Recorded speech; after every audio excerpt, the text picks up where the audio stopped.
Welcome back to Rick's Scale Model Fix, and it's kit review time.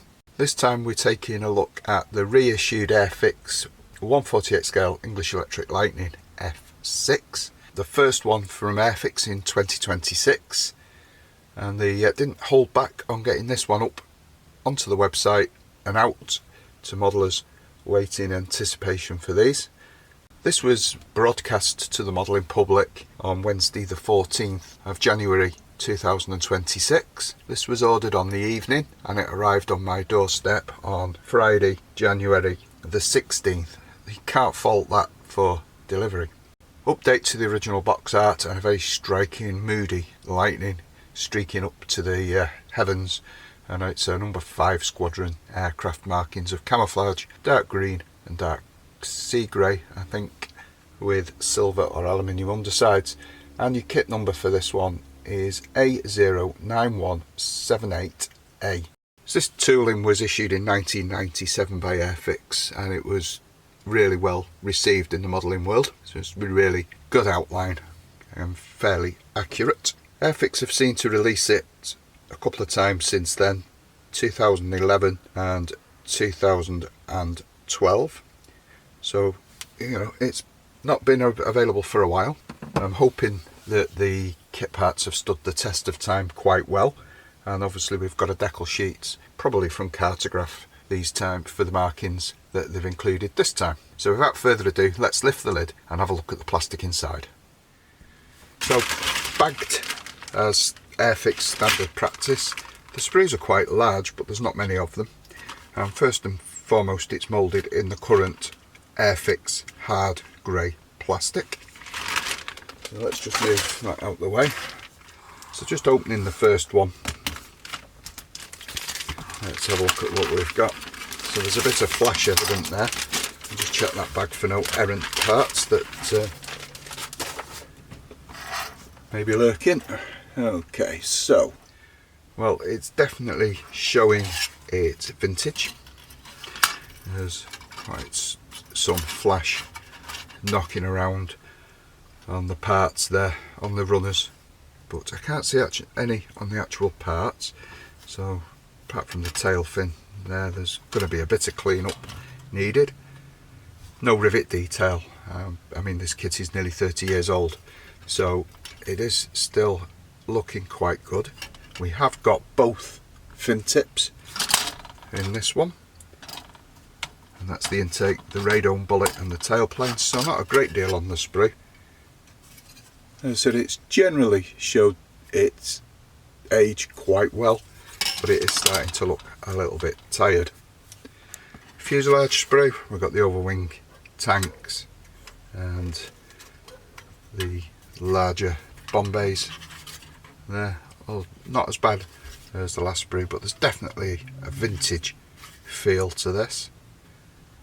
Not that that's a bad thing. I remember building this probably about 1998, and it was quite an enjoyable build.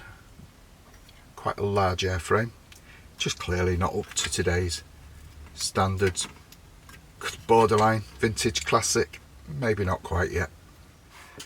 Another sprue, clearly showing the detail of the time. Very, very rudimentary raised detail on the cockpit tub. Seat is nice, but without the benefit of any seat belts. Wheels look quite nice. Instrument panel, again, of its time. Can't really fault Airfix for that. I'm sure the aftermarket guys this time round will be out in force and hopefully just bring this kit up to date with a few niceties. Not that there's anything really much wrong, it is just of its day. The last sprue, we've got wheels and tops of the wings, again both included, so you could probably do an earlier F2 with this kit if you've got decals in the stash and you don't really want to pick up an F6. But yeah, it's showing its age a little bit, but it should look like a Lightning when it's built, and it still exhibits some really quite nice detail for what was a 1997 kit. So the instruction booklet harks back to 1997. It's certainly not of today's Airfix standards, but then why would you change it? So we do have a pilot figure in the ejector seat being taken care of in stages 1 and 2. Cockpit tub, like we said, very rudimentary raised detail, but we do get decals and we'll have a look at those on the decal sheet.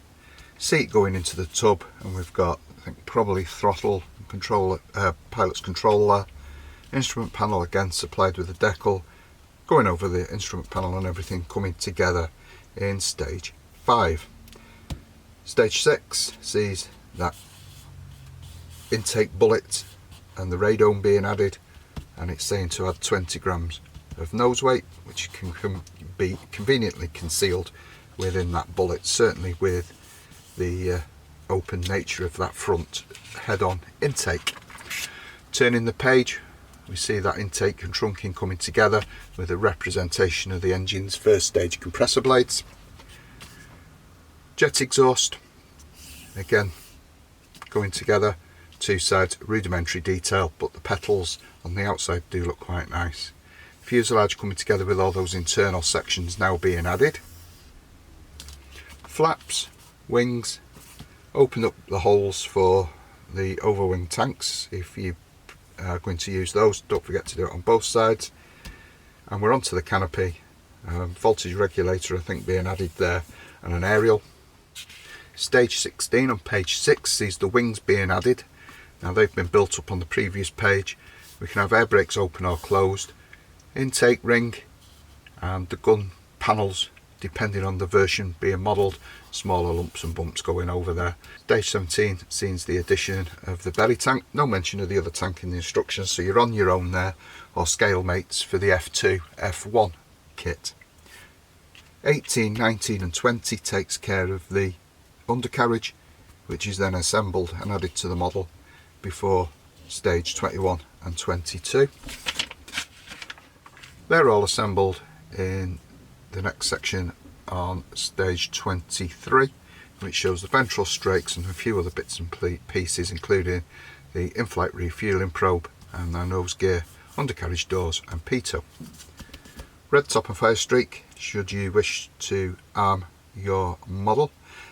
Just don't forget to open the holes in the fuselage sides. And on page 28 and 29 is the addition of the overhead tanks. Decals, on the other hand, are bang up to date and printed by Cartograph. And there's those instruments. Really does show its age, but comprehensive walkways, all the markings and everything there. Good choice of schemes as well, which we'll look at now. So 3 schemes are included in the kit, so no particular order. Included on A4 inserts. So we've got XS925 number 11 squadron, which is currently on display in the Royal Air Force Museum in London. On the reverse, on the flip side, external stores decal placement guide. Another page of stencil data, port starboard, upper and lower. All very precise, keep you happy for a couple of hours adding those stencils. And then we have number 56 squadron, British Aerospace Woodford, and this was used as a chase plane as part of the 56 squadron Panavia Tornado conversion program, apparently. Quite nice in all over metal or aluminium. And a lovely 5 squadron camouflage machine there from Binbrook, 1977, which took place in a deployment to Malta. And that looks quite nice and fetching, and that's in dark sea grey, matte green, and is it medium sea grey or chrome? No, it's chrome. Yeah, aluminium, it's saying number 56. Last but not least, if you ordered this, I don't know for how long they will be included, but you get this lovely challenge coin, the Airfix logo on one side and a depiction of the box art camouflage scheme on the other.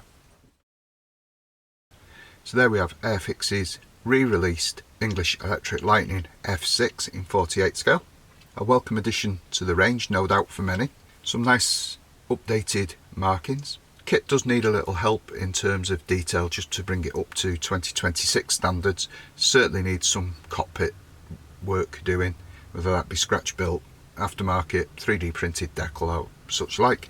I'm sure Edard, given due course, will release some aftermarket bits and pieces for that kit. So I look forward to bringing you this one as a shortened video log build type thing that I've been doing. But until then, everybody look after yourselves, stay well and take care.